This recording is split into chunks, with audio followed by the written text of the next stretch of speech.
Welcome to Iris Episode 3, a show where students prove that art cannot be quarantined.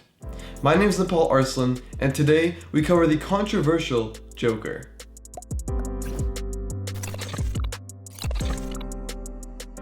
Warning, this film does contain spoilers, so we suggest you watch the film beforehand. The 2019 Joker by Todd Phillips highlights the iconic DC villain, played by the incredible Joaquin Phoenix, who took the Oscar for Best Actor through this film. It shows us the origins of the classic character through an intimate, gruesome, and disturbing portrayal, known for its outlook on mental health that caused controversy amongst both critics and audiences. Now, let's meet our guests and see what they have to say about the film. Today we have Lucienne from Virginia, Max from New York, Megan from Florida, Cameron from New York, Jack from Connecticut, and Brendan from North Carolina. I thought it was a pretty good film. I was consistently engaged while watching it. That it was well put together, the production was incredible, costume design, makeup, the cinematography as a whole, incredible. Yes, I loved Joker. So compared to other DC movies, I thought Joker was much better than what they have come out with in the past. I thought the whole film felt kind of empty. I didn't really walk out feeling anything. Like, my emotional investment in the film's characters, aside from Arthur, just wasn't really there, and I think that's one of the film's main weaknesses. All the technical aspects and the acting was fantastic, but the thing that was lacking was the story.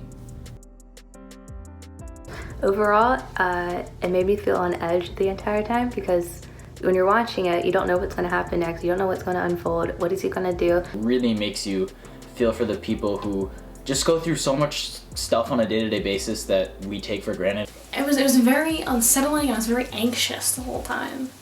I knew something else was going to happen. I felt terrible for Joker and a little bit disgusted by him at the same time because Joaquin's performance, it was really fantastic. I definitely feel that it deserved the 2 Oscars that it won. The overall art direction in general, screenwriting, and acting, put together, made it such a well-made film. Joaquin did deserve his Oscar. Everything else, no. The acting that he had was just so incredible because there was so much concentration and focus in it that you really don't get to see in many actors. On a technical level, this is a pretty well-made movie. You feel like you're walking around in 1980s New York when you're watching this film. The movie was very well made, and a lot of that violence and the gore that we saw definitely helped with the story. It made it more real and made it more impactful on audiences. The score was just superb. I mean, the violin was so powerful, and it really got you feeling as if you were in the mind of Arthur, which I thought was really, really well done.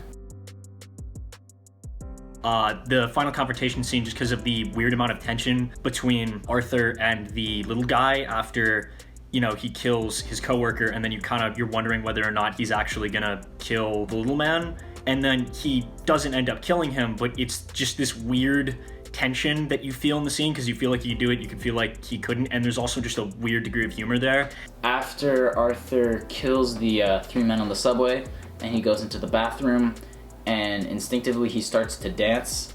I think this is such a powerful moment because it really shows the change from Arthur into the Joker. It's that defining moment in which he completely loses sense of reality. It's almost as if there's a rebirth, and you especially can see that when he looks at himself in the mirror, and there's just that one long moment of him staring at himself. The whole sequence where he goes to Arkham State Hospital and discovers all the stuff about his past with his mom and everything.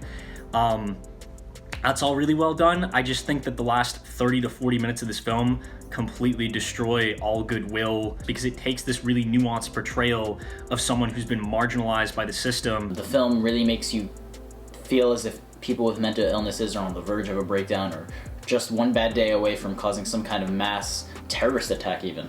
And that's not true at all. A lot of what this film is trying to do with populism is kind of trying to emulate Fight Club, but because the film is trying to juggle so many things at once, it actually doesn't really say anything. So for Joaquin Phoenix's Best Actor win for Joker, I see this as an individual achievement, and I think that regardless of who was involved with this movie, he would have had a shot at winning this award. The story and the writing are average. They're like the Billie Eilish of film. Super edgy, they super fake deep.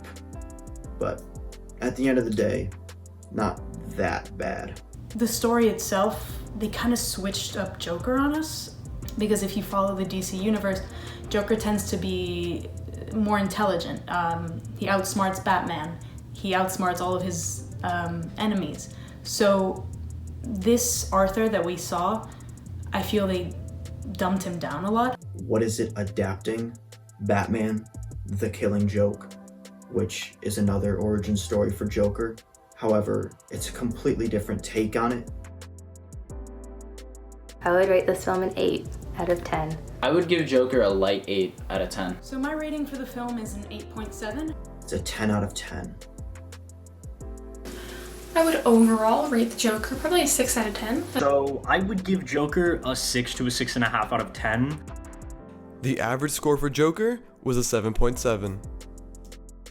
We really hope you enjoyed this episode of Iris. Please let us know what you thought in the comments, leave a like, and email us if you want to be a guest on a future episode. Thanks for watching, and we'll see you next week.